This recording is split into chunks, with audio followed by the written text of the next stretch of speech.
मित्रांनो, लग्नानंतर होईलच प्रेम या मालिकेच्या पुढील जबरदस्त भागामध्ये आपण बघणार आहोत. काव्य आपल्या गिल्टमधून बाहेर येऊन कशीबशी आपली मेन्स एक्झाम द्यायला गेलेली असते. पार्थ कायम तिच्या पाठीशी कसा उभा होता हे सगळं काव्याला आठवत असतं.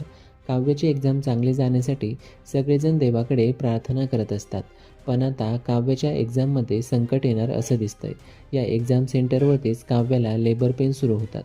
बाहेर मुसळधार पाऊस चालू असतो, त्यामुळे ॲम्ब्युलन्ससुद्धा अडकते. आता अशा परिस्थितीत नंदिनी स्वतः काव्याची डिलिव्हरी करण्याचं ठरवते. काव्याची डिलिव्हरी नंदिनी सुखरूप पार पाडते आणि एका गोंडस बाळाचा जन्म होतो. मिळालेल्या माहितीनुसार काव्याच्या पोटी एका गोंडस मुलाचा जन्म होणार आहे आणि याचं नाव काव्यार्थ असं ठेवलेलं आपल्याला दिसणार आहे. काव्याची एक्झाम संपत आल्यानंतर काव्याचं लेबर पेन सुरू होतं, त्यामुळे तिच्या एक्झाममध्ये कुठलाही अडथळा येत नाही. 8व्या महिन्यातच बाळाचा जन्म झाल्यामुळे त्याला जपावं लागणार असतं. काव्य तिच्या बाळाला नंदिनीच्या हातात देत म्हणते, या बाळावर सगळ्यात जास्त अधिकार तुझा आहे.